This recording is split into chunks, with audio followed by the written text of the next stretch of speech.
Hey, CJ, Robert Wood said that y'all didn't really show up today and play your game. How would you describe how y'all played today?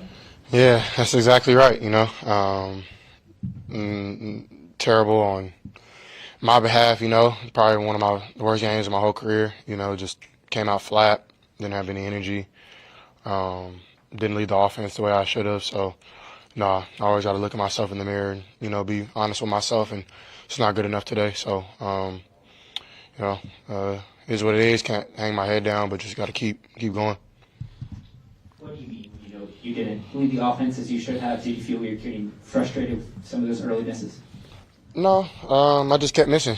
Just wasn't making throws. And at the same time, I gotta find a way to stand in there stronger and make those throws. Just some miscommunication with me and some of the receivers, but ultimately, it's up to me to make the throw when guys are open. So, yeah. CJ, how do you put this one behind you before the playoffs begin in 4 weeks? But more importantly, how do you get back to straight before next week's practice going to Tennessee for the season finale? That's the only thing we can do. There's nothing in life you can go back on and redo. So it's all about how you respond. You hit rock bottom. The only way is up.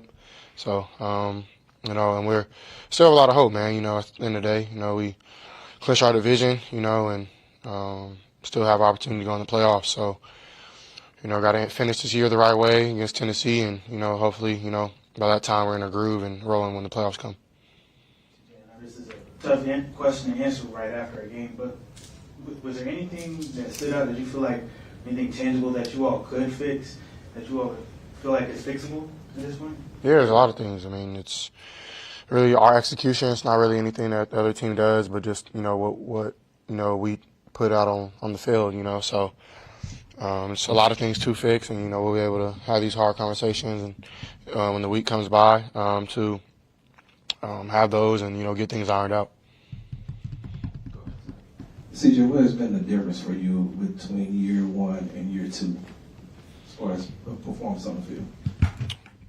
You tell me, I think, I'll try to approach the game the same way I did, and even, I think I'm seeing it better than I ever have, just a little banged up, so not really making plays, and that's a terrible excuse, but, really just not making plays. That's really the difference between last year and this year for me, is just not making enough plays. So, there's times where, the plays are to be made and there's guys open and I got to find a way to, make the play work, make somebody miss or do something just that I'm capable of doing, and winning us a football game, that's really, up to me to lead our team in those times where guys are open and, ultimately it's just me making plays. That's really how I look at the difference between this year and last year, which, can be fixed. Take 3 more. Go ahead, Kristen. As a team, does a loss like this late in the year worry you?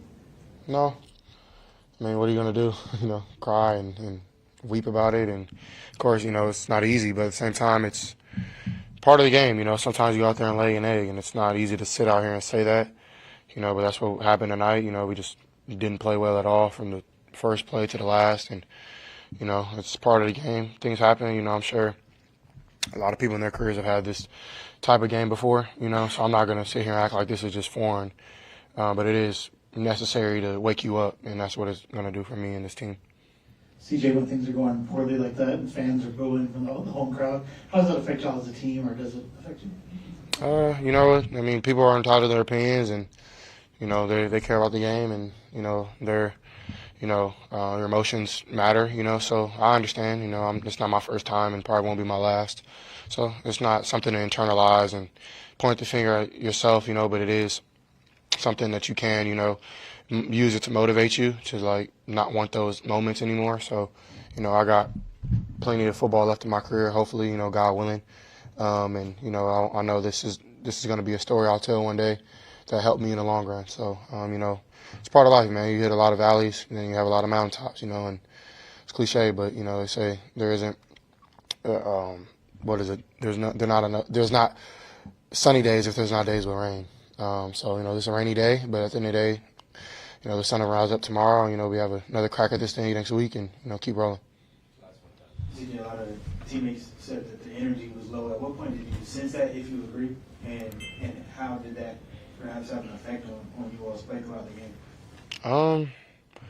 Honestly, I don't know. I mean, I thought we came in with good energy, like from the locker room, pregame, and just wasn't really. I was excited to play on Christmas, my first time. Last year I was out, so I was excited to play. And then on prime time, one of the first Netflix games, I thought that was pretty cool. I didn't really feel our energy down until probably like right before half, and then we came out flat. Then I threw the interception, which made it worse, and so. Those are things that we can control. We can control how we approach the game.